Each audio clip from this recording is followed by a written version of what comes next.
జాతీయ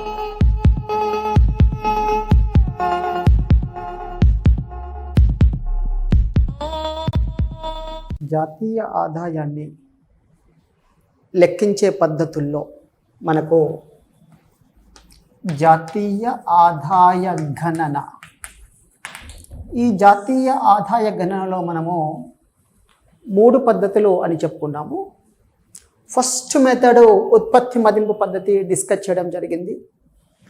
second method ఆదాయ మదింపు పద్ధతి. ఆదాయ మదింపు పద్ధతి అంటారు. ఇన్కమ్ మెథడ్ అని పిలుస్తుంటాం. ఇన్కమ్ మెథడ్, ఆదాయ మదింపు పద్ధతి. ఈ ఇన్కమ్ మెథడ్లో ఏం చేస్తారు అంటే ఉత్పత్తి కారకాలకు వచ్చే ఆదాయం తీసుకుంటారు. ఎవరి ఆదాయం అంటే ఉత్పత్తి కారకాల ఆదాయము. ఉత్పత్తి కారకాలు అంటే ఏంటి అంటే LLCO అని చెప్పుకున్నాము. Land, labour, capital, organiser. ల్యాండ్కి ఏమొస్తుంది? రెంట్ వస్తుంది. లేబర్కు వేజ్ వస్తుంది. క్యాపిటల్కి ఇంట్రెస్ట్స్ వస్తాయి. ఆర్గనైజర్కు ప్రాఫిట్స్ వస్తాయి. ప్రాఫిట్స్ ఇలా లభిస్తూ ఉంటాయి. అయితే ఒక్కొక్కసారి ఒకే కారకము ఒకటి కంటే ఎక్కువ పనుల్లో పాల్గొంటాడు. అలాంటప్పుడు వచ్చే ఆదాయాన్ని మిక్స్డ్ ఇన్కమ్ అని పిలుస్తుంటారు. ఇక్కడ సెల్ఫ్ ఎంప్లాయిడ్ పీపుల్ ఉంటారు. ఈ సెల్ఫ్ ఎంప్లాయిడ్ పీపుల్ ఏం చేస్తారంటే తామే స్వతహాగా బిజినెస్ను ఆపరేట్ చేస్తారు. వారే శ్రమను అందిస్తారు. వేజ్ వస్తుంది. వారే నిర్వహణ చేస్తారు. ప్రాఫిట్స్ వస్తాయి. వారే క్యాపిటల్ సమకూర్చుకుంటారు. వారికి ఇంట్రెస్ట్ వస్తుంటాయి. వారి ల్యాండ్నే ఉపయోగించుకుంటారు. రెంట్స్ వస్తాయి.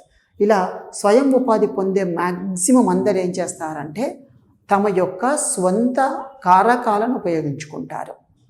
మనం ప్రీవియస్ క్లాస్లో చెప్పుకున్నాం. ఏం చెప్పుకున్నాము అంటే ఒక టీచర్, ఒక BEd ట్రైన్డ్ క్యాండిడేటు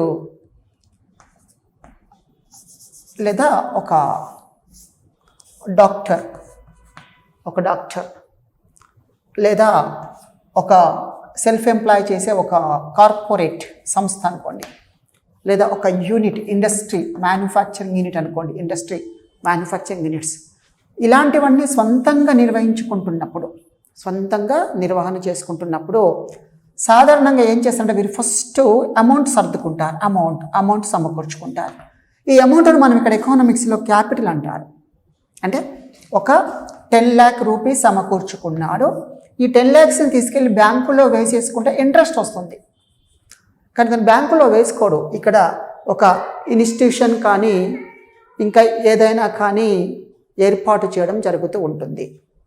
ఒక 10 lakh రూపీస్ అవసరమైతే ఆ 10 lakh రూపీస్ని తనే సమకూర్చుకొని తనే సొంతంగా ఆపరేట్ చేసుకుంటూ వెళ్తారు. అలా చేసినప్పుడు బ్యాంకులో వేసినట్లయితే డబ్బులకి ఇంట్రెస్ట్ వస్తుంది. దీన్ని అతను క్యాపిటల్ ఉపయోగించుకుంటాడు. క్యాపిటల్గా అంటే ఈ 10 lakhsకి రావాల్సిన ఇంట్రెస్ట్ను అతను పొందలేడు. అదేవిధంగా తనే అందులో ప్రధానమైన శ్రామికుడు లేదా ఉద్యోగిగా పనిచేస్తాడు. ఇతనికి వేజ్ వస్తుంది, వేతనము, సాలరీ వస్తుంది. దీన్ని పరిగణలోకి తీసుకోడండి. మూడవ థింగ్ ఏంటంటే తనే ఓన్ బిల్డింగ్ తీసుకుంటాడు.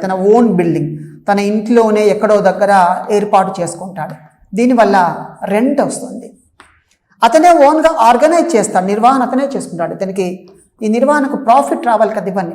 ఇవన్నీ అతనే స్వంతగా సమకూర్చుకోవడం జరుగుతుంది. ఇలా సెల్ఫ్ ఎంప్లాయిడ్ పీపుల్ చాలా వరకు ఈ విధంగా అనేక మార్గాలలో వచ్చే ఆదాయాన్ని పొందకుండా వారే నిర్వహణ చేసుకుంటూ అన్నిటిని కలిపి ఒకే ఆదాయంగా పేర్కొంటారు. వారి దృష్టిలో అది ప్రాఫిట్ అని పిలుస్తుంటారు. ఎకనామిక్స్లో అది ఏంటి అంటే మిక్స్డ్ ఇన్కమ్ అని పిలుస్తుంటారు. Mixed income. ఇలా ఈ 4గింటికి మిక్స్డ్ ఇన్కమ్ కలిపామనుకోండి, అప్పుడు ఏమొస్తుందంటే మనకి జాతీయ ఆదాయం వస్తుంది. ఈక్వేషన్ రాసుకుందాము. National income equals to R+W+I+P+ mixed income అని చెప్పడం జరుగుతూ ఉంటుంది. మిక్స్డ్ ఇన్కమ్ ఎవరికి వస్తుంది అనేది గుర్తుంచుకోవాలి. సెల్ఫ్ ఎంప్లాయిడ్ పీపుల్కి వస్తుంది. సెల్ఫ్ ఎంప్లాయిడ్ స్వయం ఉపాధిని పొందే వారికి వచ్చే ఆదాయమే మిక్స్డ్ ఇన్కమ్. ఇక్కడ నెక్స్ట్ మరి ఉత్పత్తి మదింపు పద్ధతిని ఏ పేర్లతో పిలుస్తున్నారు అంటే ఇక్కడ మనం చూడొచ్చు. వివిధ కారకాలకు పంపిణీ చేసాం కదా, ప్రతిఫలాల పంపిణీ, ప్రతిఫలాలకు చెల్లింపులు, ఆదాయాల పంపిణీ లేదా వివిధ కారకాలకు వాటాలు అని పిలవడం జరుగుతుంది. అదే పేర్లతో పిలుస్తారు. ఇక్కడ ఏమంటారు? ఉత్పత్తి కారకాల ఆదాయాల పద్ధతి, ఆదాయాల పద్ధతి లేదా ఉత్పత్తి కారకాలకు పంపిణీ పద్ధతి లేదా వాటాల పద్ధతి, వాటాల పద్ధతి అంటారు. లేదా ఇన్కమ్ డిస్ట్రిబ్యూషన్ అంటారు. ఇన్కమ్ డిస్ట్రిబ్యూషన్ మెథడ్ అని పిలుస్తూ ఉంటారు. షేర్స్ మెథడ్ అంటారు. షేర్స్ మెథడ్ అని పిలుస్తూ ఉంటారు. ఇన్కమ్ రిసీవ్డ్ మెథడ్ అంటారు. ఇన్కమ్ రిసీవ్డ్ మెథడ్ అంటారు. ఇన్కమ్ డిస్ట్రిబ్యూషన్ లేదా ఇన్కమ్ రిసీవ్డ్ లేదా షేర్స్ మెథడ్ లేదా వాటాలు, పంపిణీలు, ఉత్పత్తి కారకాల ఆదాయాలు, కారకాలకు చెల్లింపులు, ఉత్పత్తి కారకాలకు చెల్లింపులు, ఉత్పత్తి కారకాలకు చెల్లింపుల పద్ధతి అని ఇలా అనేక పేర్లతో పిలుస్తూ ఉంటారు. బ్రాడ్గా తీసుకుంటే మొత్తం జాతీయ ఆదాయాన్ని తీసుకుంటారు. ఈ ఆదాయములో రెంట్స్ వాటా ఎంత, వేజెస్ వాటా ఎంత, ఇంట్రెస్ట్స్ వాటా ఎంత, ప్రాఫిట్స్ వాటా ఎంత అనేది గణిస్తారు. ఇలా 4 కారకాలకు వాటాలు కదా, అందుకే దీని పేరు వాటాల పద్ధతి. వీరికే ఆదాయాలు పంపిణీ చేస్తారు కదా, పంపిణీ పద్ధతి. వీరు ఆదాయం తీసుకున్నారు కదా, ఇన్కమ్ రిసీవ్డ్ మెథడ్ అని పిలవడం జరుగుతూ ఉంటుంది. దీన్ని అనేక పేర్లతో పిలవడం జరుగుతుంది. ఫస్ట్ మెథడ్ ఉత్పత్తి మదింపు పద్ధతి ఏమో ఉత్పత్తి అయిన చోట గణన చేస్తారు. ఆదాయ మదింపు పద్ధతిలో కారకానికి ఆదాయం వచ్చే చోట గణన చేస్తారు. ఎక్కడ తీసుకుంటారనేది చాలా కీలకమైన అంశము. ఈ మొత్తం యొక్క విలువనే మనకు జాతీయ ఆదాయంగా పరిగణించడం జరుగుతూ ఉంటుంది. అయితే ఈ ఆదాయంలో ఈ పద్ధతిలో పరిగణించాల్సిన అంశాలేంటి, పరిగణించకూడని అంశాలేంటి అనేది మనం ఇక్కడ డిస్కస్ చేయాల్సిన అవసరం ఉంటుంది. ఇందులో వేటిని పరిగణించాలి, వేటిని పరిగణించకూడదు అనే టాపిక్ డిస్కస్ చేసే ముందు అసలు కారకానికి ఆదాయం ఎలా వస్తుంది? కారకం అంటే ఉత్పత్తి కారకం. ఈ ఉత్పత్తి కారకానికి ఆదాయం ఎన్ని మార్గాలకు వస్తుందో ఒక్కసారి డీటెయిల్డ్గా డిస్కస్ చేద్దాము. ఇక్కడ ఉత్పత్తి కారకానికి లభించే ఆదాయం లేదా ఉత్పత్తి కారక ఆదాయం, ఉత్పత్తి కారక ఆదాయం, income of A factor, income of A factor అంటే ఒక కారకానికి లభించే ఆదాయం తీసుకుంటాము. ఈ కారకానికి లభించే ఆదాయాన్ని మనం ప్రధానంగా 2 రకాలుగా చెప్పొచ్చు. ఒకటి దేశీయ కారక ఆదాయము, దేశీయ కారక ఆదాయం. 2 విదేశీ కారక ఆదాయం అంటారు. విదేశీ కారక ఆదాయం, దీన్ని మనం నికర విదేశీ కారక ఆదాయం అని చెప్పుకున్నాం. అంటే ఇతర దేశాల నుంచి ఒక కారకానికి వచ్చే ఆదాయాన్ని నికర విదేశీ కారక ఆదాయంగా చెప్పడం జరుగుతుంది. మనం డిస్కస్ చేసుకున్నాం దాని గురించి. అంటే ఫారిన్ నుంచి వచ్చే ఆదాయం తీసుకుంటారు. అంటే ఇండియాలో ఒక పౌరుడికి లభించే ఆదాయము విదేశాల నుంచి అని గుర్తుంచుకోండి. అదేవిధంగా మరి దేశీయ కారక ఆదాయం అంటే ఏంటి? ఇది ఇంపార్టెంట్, మనం దీన్ని డిస్కస్ చేద్దాము. ఎన్ని కారకాలు? మొత్తం 4 కారకాలు. ప్రతి కారకానికి ఎన్ని రకాల ఆదాయం వస్తుంది? ఇలా రావచ్చు, అలా రావచ్చు. సార్ ఖచ్చితంగా వస్తుందా చెప్పలేము. ఇలా రావచ్చు, అలా రావచ్చు. ఇది ఒక మార్గమే రావచ్చు, అదొకటే మార్గం రావచ్చు, 2 కలిపి కూడా రావచ్చు, చెప్పలేము. ఇది కాన్సెప్ట్. ఈ దేశీయ కారక ఆదాయానికి 3 రకాలుగా ఆదాయం లభిస్తుంది. 3 రకాలుగా. ఒకటి సిఓఈ అంటాము, కాంపెన్సేషన్ ఆఫ్ ఎంప్లాయీస్ అంటే ఉద్యోగులకు ప్రతిఫలాలు అంటారు. ఉద్యోగులకు ప్రతిఫలాలు.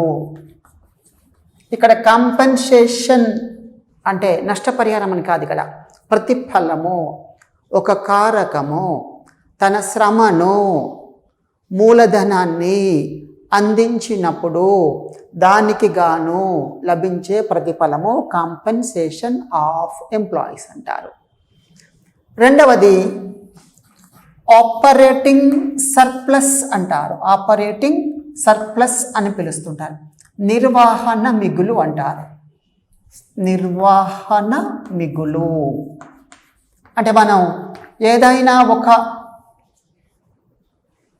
అంశాన్ని నిర్వహించినప్పుడు, మేనేజ్ చేసినప్పుడు, ఆపరేట్ చేసినప్పుడు వచ్చేదాన్ని ఇక్కడ సర్ప్లస్ అంటారు. ఆపరేటింగ్ సర్ప్లస్ అంటారు.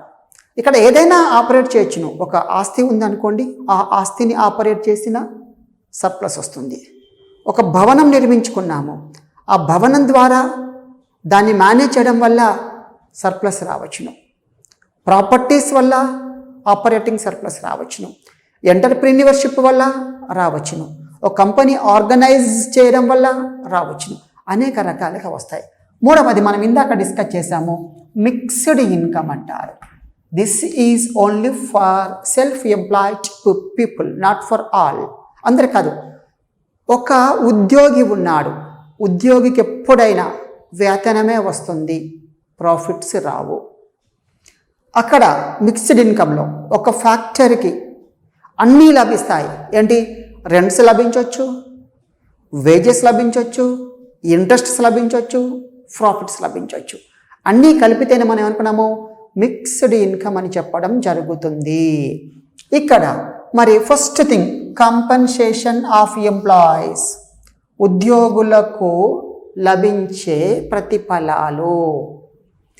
మళ్ళీ ఈ ప్రతిఫలాలను మనము డిఫరెంట్ టైప్స్గా చెప్తుంటాము, వివిధ రకాలకు చెప్తాము. దీన్ని మళ్ళీ మనం ఒక 3 రకాలుగా చెప్పొచ్చును. 3 రకాలుగా. వస్తు రూపంలో లభించే ప్రతిఫలాలు. ఏ రూపం అండి? వస్తు రూపంలో లభించే ప్రతిఫలాలు. 2 ద్రవ్య రూపంలో లభించే ప్రతిఫలాలు. వస్తు రూప ప్రతిఫలాలు, ద్రవ్య రూప ప్రతిఫలాలు. 3వదసరికి సాంఘిక భద్రత చెల్లింపులు, సోషల్ సెక్యూరిటీ పేమెంట్స్ అని పిలుస్తుంటారు, లేదా కాంట్రిబ్యూషన్ అని చెప్తుంటారు. సాంఘిక భద్రతా విరాళాలు అని 3 రకాలుగా సిఓఈ లభిస్తూ ఉంటుంది. ఫస్ట్ది వస్తు రూపంలో చెల్లించే ప్రతిఫలాలు, ద్రవ్య రూపంలో లభించే ప్రతిఫలాలు, సాంఘిక భద్రత రూపంలో లభించే ప్రతిఫలాలు. ప్రతి కారకానికి, ప్రతి ఉద్యోగికి అనుకోండి, ఇక్కడ సింపుల్గా ప్రతి ఉద్యోగికి పని చేయటం వల్ల 3 రకాల ప్రతిఫలాలు వస్తాయి. డౌట్ వస్తుంది చాలామందికి, సార్ 3 రకాలుగా వస్తుందా? ఎస్, అబ్సల్యూట్లీ 3 రకాలుగా వస్తుంది. మీరు ప్రైవేట్ జాబ్ చేయండి, గవర్నమెంట్ జాబ్ చేయండి, కార్పొరేట్ సెక్టార్లో జాబ్ చేయండి, ఏ రకంగా జాబ్ చేసినా మనకు వచ్చే ప్రతిఫలాలు, మన ఆదాయం 3 రకాలుగా ఉంటుంది. This is for all employees including a private sector or public sector or mixed sector, ఏదైనా కావచ్చును. ఇలా 3 రకాలుగా ఆదాయాలు లభిస్తూ ఉంటాయి. ఏంటి ఫస్ట్ ఏంటి? ఇక్కడ ద్రవ్య రూపం చేద్దాం. ఫస్ట్ ద్రవ్య రూపం తీసుకుందాము. క్యాష్ రూపంలో, మనీ రూపంలో చెల్లించే అన్ని ప్రతిఫలాలు అండి. ఎగ్జాంపుల్, మనీ రూపంలో ఏం చెల్లిస్తారు అంటే మంత్లీ సాలరీ ఇస్తారు. వేజ్ అంటాం మనం ఇక్కడ, సాలరీస్, వేజ్లు ఇస్తారు. టీఏ ఇస్తాడు, టీఏ ట్రాన్స్పోర్టేషన్ అలవెన్స్ ఇస్తాడు. డిఏ ఇస్తాడు. ఓకే, అప్పుడప్పుడు ఏం చేస్తారంటే సంవత్సరానికి ఒకసారి ఎంటర్టైన్మెంట్ కోసం అని ఎల్టీసీ ఇస్తారు, లీవ్ ట్రావెల్ అలవెన్స్ అని ఇస్తుంటారు. కన్సెషన్కి సంబంధించి ఎల్టీసీ అంటారు. లీవ్ ట్రావెల్ కన్సెషన్ అనేది ఒక అలవెన్స్ లాగా ఇచ్చేసి ఆ పర్టికులర్ కాలానికి ఆన్ డ్యూటీ లాగా పరిగణించి వేతనం ఇస్తారు. 15 డేస్కి సాలరీ ఇస్తారు. ట్రావెల్ చేయడానికి కన్సెషన్ కూడా అందజేస్తారు. ఇలాగా వాటికి సంబంధించిన డబ్బులు పేమెంట్ ఇస్తారు. ఇవన్నీ మనకు ద్రవ్య రూపంలో చెల్లించాం. ఎన్ని రకాలు ఇవ్వచ్చు. బోనస్ కూడా ఇవ్వచ్చును. కంపెనీకి చాలా ప్రాఫిట్స్ వచ్చినప్పుడు ఆ ప్రాఫిట్స్లోంచి కొంత మొత్తాన్ని అందులో పనిచేసే ఎంప్లాయీస్కి అందజేస్తూ ఉంటారు. ఇలా టీఏలు, డిఏలు, హెచ్ఆర్ఏ కూడా వస్తుంది. హెచ్ఆర్ఏ హౌస్ రెంట్ అలవెన్స్ వస్తుంది. హౌస్ రెంట్ అలవెన్స్, టీఏలు వస్తాయి, డిఏలు వస్తాయి. ఇలా అన్నీ వారే సమకూరుస్తారండి. ఇంక్లూడింగ్ ఆఫ్ సాలరీ, వేజెస్, సాలరీస్తో పాటండి, సాలరీస్ వేజెస్ కలిపి, సాలరీస్ కావచ్చు, వేజెస్ కావచ్చు, ఇవన్నీ కల్పిస్తుంటారు. ఓకే, వాటిని ఏమంటాము? ద్రవ్య రూప వేతనాలు అని పిలుస్తాము. Okay, clarity. మరి వస్తురూప వేతనాలు ఈ రోజుల్లో ఇస్తున్నారా? Just you think once. Present, current, right now ఏదైనా దేశంలో కానీ భారతదేశంలో కానీ వస్తు రూపంలో ఏమైనా ప్రతిఫలాలు ఇస్తున్నారా? ఇలా నేరుగా అభ్యర్థిని అడిగితే లేదు సార్ ఇవ్వట్లేదంటారు. చాలా బ్రహ్మాండంగా చెప్తారు, నవ్వుతూ చెప్తుంటారు కదా సార్, ఎక్కడ సార్ డబ్బులే ఇస్తున్నారు, వస్తు రూపంలో ఏమి ఇవ్వడం లేదంటాడు. అదే ఎగ్జామ్లో అదే బిట్టేసారు అనుకోండి, ఒక కారకానికి చెల్లించే ప్రతిఫలాలు ఎన్ని రకాలుగా, ఈ క్రింది వానిలో ఏ రకాలుగా లభిస్తాయి అన్నాడు. అని ఒకటి ద్రవ్యరూప ప్రతిఫలాలు, వస్తురూప ప్రతిఫలాలు, సాంఘిక భద్రత సంబంధించిన ప్రతిఫలాలు అని అంటే చాలామంది అభ్యర్థులు ఏం చేస్తారు అంటే దీనికే టాప్ ప్రియారిటీ ఇస్తారు. ఇది ఒకటే అంటారు, కానీ 3 రకాలుగా వస్తాయి. ఈరోజు మనకి కూడా వస్తు రూపంలో కూడా ప్రతిఫలాలను చెల్లించడం జరుగుతుంటుంది. ఎలాగో చూడండి. హెచ్ఆర్ఏ ఇస్తున్నా అన్నాడు. హెచ్ఆర్ఏ ఇవ్వకపోతే గవర్నమెంట్లో పనిచేసే వారికి చాలామందికి గవర్నమెంట్ క్వార్టర్స్ ఇస్తారు, గవర్నమెంట్ బిల్డింగ్స్ ఇస్తారు. అప్పుడు హెచ్ఆర్ఏ ఇవ్వడు, హౌస్ రెంట్ అలవెన్స్ ఇవ్వడు. ఏం చేస్తాడు? ఒక క్వార్టర్ కానీ లేదా గవర్నమెంట్ బిల్డింగ్ కానీ ఇస్తాడు. హౌస్ ఇస్తాడు, ఒక హౌస్ ఇస్తాడు. దానికి హౌస్ అంతే, ఇంకా సరిపోయింది. దీనికి బదులుగా ఇది ఇచ్చేస్తాడు. టీఏ అన్నాను, ట్రావెలింగ్ అలవెన్స్ అన్నారు. మామూలుగా రోజువారీగా జాబ్ చేసే వారికి, చిన్న క్యాడర్లో ఉన్న వారికి అయితేనేమో మామూలుగా నార్మల్ పేమెంట్లో ట్రాన్స్పోర్ట్ అలవెన్స్ ఇస్తారు. కొంచెం మంచి స్థాయిలో ఉన్న వారికి అయితేనేమో గవర్నమెంట్ సెక్టర్ అని చెప్పేది, మంచి స్థాయిలో ఉన్న వారికి వెహికల్ ప్రొవిజన్ ఉంటుంది, కార్ ప్రొవిజన్ ఉంటుంది, వెహికల్ ప్రొవిజన్ అనేది కల్పిస్తూ ఉంటారు. సరిపోయింది కదా. లేదంటే ఇంకా ప్రైవేట్లో మనం చూసుకున్నట్లయితే ప్రైవేట్లో ఏం చేస్తారు, చాలా కార్పొరేట్ సెక్టర్స్ చాలా వరకు vehicle pick and drop system ఉంటుంది. పిక్ అండ్ డ్రాప్ ఫెసిలిటీ ఇస్తారు. అంటే హౌస్ నుంచి రోజు తీసుకెళ్తాడు, తీసుకొస్తాడు. ఏం కల్పించాడు? వెహికల్ కల్పించాడు, లేదంటే కల్పించాడు. ఇది ఏ రూపమైన బెనిఫిట్ అంటే వస్తు రూపమైన బెనిఫిట్. నెక్స్ట్, పిల్లలు చదువుకోవాలి, స్కూల్కి పంపించాలి. కొన్ని కంపెనీస్ ఏం చేస్తాయంటే పిల్లలకు సంబంధించిన స్కూల్ ఫీ వాళ్ళే పే చేస్తారు. స్కూల్ ఫీ ఉంటుంది కదా, ఆ ఫీ అనేది పే చేస్తుంటారు, కల్పిస్తుంటారు. ఎందుకులే అని కొన్ని కంపెనీస్ చేస్తారంటే నేరుగా అండి వారే ఒక స్కూల్ని ఆపరేట్ చేస్తారు, లేదా ఒక స్కూల్తో అసోసియేట్ అవుతారు. ఇప్పుడు చాలా చోట్ల ఎఫ్సిఐ టౌన్షిప్లో కానీ, సిమెంట్ కార్పొరేషన్ సంబంధించిన టౌన్షిప్స్లో కానీ, ఎన్టీపీసీ లాంటి టౌన్షిప్స్లో కానీ, బిహెచ్ఎల్ లాంటి టౌన్షిప్లో కానీ చాలా వాటిలో ఏంటంటే అక్కడ వారే ఒక స్కూల్ ఏర్పాటు చేస్తారు. అంటే కంపెనీ వాళ్ళు స్కూల్ ఏర్పాటు చేస్తారు. దానికయ్యే ఎక్స్పెండిచర్ మొత్తం కంపెనీ బేర్ చేస్తుంది. అందులో ఫ్రీగానే, డబ్బులు పే చేయకుండానే ఫ్రీగానే పిల్లలు చదువుకోవచ్చు. అంటే ఏంటది? వస్తు రూపంలో కల్పిస్తున్నారు. ఈవెన్ మెడికల్ ఫెసిలిటీస్, ఇప్పుడు గవర్నమెంట్ కానీ ప్రైవేట్ కానీ మెడికల్ ఫెసిలిటీస్ ఇస్తున్నారు. మెడికల్ ఫెసిలిటీస్ నేరుగా కల్పిస్తున్నారు, వస్తు రూప సహాయం చేస్తున్నారు. అలా కాకుండా ఏదైనా ఇష్యూ జరిగినప్పుడు, ప్రాబ్లం అయినప్పుడు మనీ ఇస్తారు, రీఎంబర్స్మెంట్, హెల్త్కి సంబంధించిన రీఎంబర్స్మెంట్ అనేది ఇవ్వడం జరుగుతూ ఉంటుంది. ఇలా అనేకాలుగా ఉంటాయి. వస్తు రూపంలో ఉంటాయి, ద్రవ్య రూపంలో ఉంటాయి. ఎన్టీపీసీలో పనిచేసే వారికి వాళ్ళకు ఫ్రీ ఎలక్ట్రిసిటీ డబ్బులు పే చేసిన అవసరమే లేదు. కొన్ని కంపెనీలో పనిచేసే వారికి ఎలక్ట్రిసిటీ బిల్ పే చేస్తారు, ఎలక్ట్రిసిటీ బిల్ పే చేస్తాడు. ఇక్కడ ఫ్రీగా ఎలక్ట్రిసిటీ అందిస్తున్నారు. ఇలా అనేకం మనకు కల్పిస్తారు. మనకు ఆ విషయం తెలుసా అంటే తెలియదు, కానీ అనేకం కల్పించడం జరుగుతూ ఉంటుంది. ఈ విధంగా అండి వస్తు రూపంలో ఇస్తే ఏమంటారంటే వస్తు రూప ప్రతిఫలాలు, డబ్బు రూపంలో ఇస్తేనేమో ద్రవ్య రూప ప్రతిఫలాలు అని పిలుస్తుంటారు. ఏదైనా అలా ఇవ్వచ్చును. బోనస్ అని చెప్పాను ఇందాక, బోనస్ ఒక సంవత్సరానికి 1 లక్ష రూపాయల బోనస్ ఒక ఎంప్లాయీకి ఇవ్వడం జరిగింది. అది ద్రవ్య రూప ప్రతిఫలము అంటారు.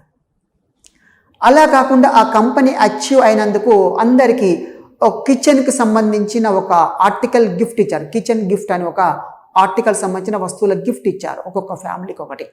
అదేమవుతుంది, వస్తు రూపంలో చెల్లించే ప్రతిఫలాలు అని పిలుస్తారు. ఇలాగండి. టీఏ ఇస్తేనేమో టీఏ డబ్బు రూపంలో ఇస్తే ఏమవుతుంది, ద్రవ్య రూప వేతనము. వెహికల్ కల్పిస్తే, ట్రాన్స్పోర్టేషన్ కల్పిస్తే వస్తు రూప వేతనము. ఇలా అన్ని రకాలుగా ప్రతిఫలాలు చెల్లించడం జరుగుతుంది. ఇదే కాకుండా మూడవది సాంఘిక భద్రతా చెల్లింపులు అంటారు. అది కూడా ఒక ఎంప్లాయ్ పేరు మీదుగా ఎంప్లాయర్ యజమాని ఫ్యూచర్ కోసమని, సోషల్ సెక్యూరిటీ కోసమని, సాంఘిక భద్రత కోసమని అమౌంట్ పే చేయడం జరుగుతుంది. అది ఎలా పే చేస్తారు అంటే పిఎఫ్ అంటారు, ప్రావిడెంట్ ఫండ్, జీపీఎఫ్లు, సిపిఎఫ్లు అలాంటివి వస్తూ ఉంటాయి. అదే కాకుండా గ్రాట్యుటీ అంటారు, గ్రాట్యుటీ పేమెంట్స్ అని పిలుస్తుంటారు. ఇన్సూరెన్స్ కల్పిస్తుంటారు. ఇండివిజువల్ ఇన్సూరెన్స్ కావచ్చును, గ్రూప్ ఇన్సూరెన్స్ కానీ కల్పిస్తారు.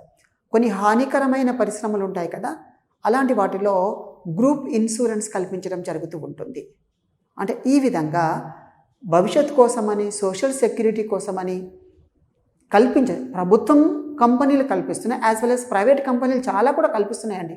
చాలా కంపెనీల చట్టం ప్రకారం ఏర్పాటైన ప్రతి సంస్థ కూడా పిఎఫ్ అనేది ఇస్తుంది, గ్రాట్యుటీ కూడా ఇస్తుంది, గ్రూప్ ఇన్సూరెన్స్ ఇస్తుంది. ఇంకా ఏదైనా ఉంటే అవి భద్రత కోసం ఇవ్వడం జరుగుతూ ఉంటుంది. ఈ విధంగా దీన్ని మనం సాంఘిక భద్రత చెల్లింపులు అంటారు. ఇది ఎవరు చేస్తారు అంటే ఎంప్లాయర్ చేస్తారు. ఇవన్నీ ఎవరికి సంబంధించినవి అంటే ఒక ఎంప్లాయర్ లేదా ఒక యాజమాని, ఒక మేనేజ్మెంట్, అందులో పనిచేసే ఎంప్లాయీస్కి కల్పించే ప్రొవిజన్స్. ఇవి 3 రకాలుగా ఒక కారకానికి ఆదాయం లభిస్తూ ఉంటుంది. పని చేయడం వల్ల వచ్చే ప్రతిఫలాలని చెప్పుకోవడం జరగవచ్చును. కానీ ఇక్కడ మనకు కొన్ని టెక్నికల్ థింగ్స్ ఉంటాయి. పెన్షన్ ఉంది. పెన్షన్ మనం 2 రకాలుగా చెప్పొచ్చును. 2 రకాల పెన్షన్ చెప్పొచ్చును. ఒక పెన్షన్ ఏంటి, ప్రభుత్వం ద్వారా లభించే పెన్షన్. ఏంటి ఇట్లా ప్రభుత్వం ద్వారా లభించే పెన్షన్ అంటే వికలాంగులకు, వృద్ధులకు, విడోస్కి పెన్షన్ ఇస్తున్నారు. మరి ఇది ఏ రకమైన అంశం అంటే ఇది ఫ్రీగా ఇస్తారండి. ఇది ట్రాన్స్ఫర్ పేమెంట్, బదిలీ చెల్లింపు అండి. ఇదే పెన్షను ఎంప్లాయీకి కూడా ఇస్తారు. ఆఫ్టర్ రిటైర్మెంట్ తర్వాత పెన్షన్ ఫెసిలిటీ ఇవ్వడం జరుగుతుంది. అతను జాబ్లో ఉన్నప్పుడు కాంట్రిబ్యూట్ చేసిన అమౌంట్ను కలిపి ప్రభుత్వం ఇచ్చిన లేదంటే ఈ ప్రైవేట్ సెక్టార్లో ఇచ్చిన ఆ సోషల్ సెక్యూరిటీ కాంట్రిబ్యూషన్ అంతా కలిపేసి ప్రతిఫలంగా ఇవ్వడం జరుగుతుంది, మంత్లీ ఇవ్వడం జరుగుతుంది. ఆ పెన్షన్ దేనిలోకి వస్తుంది అంటే సిఓఈ క్రిందికి వస్తుంది. చాలా టెక్నికల్ డెప్త్ క్వశ్చన్ ఇది. అంటే అంత రేంజ్లో అడిగిన సందర్భాలు లేవు, కానీ మనం నేర్చుకోవాలండి. అంటే ప్రభుత్వం ఇస్తే ట్రాన్స్ఫర్ పేమెంట్స్ అంటారు. అదే రిటైర్డ్ పర్సన్కి ఈ రకంగా మంత్లీ పెన్షన్ పే చేస్తే that comes under compensation of employee అని గుర్తుంచుకోండి. ఈ విధంగా 3 రకాల ప్రతిఫలాలు, ఆదాయాలు లభిస్తూ ఉంటాయి. Next, operating surplus.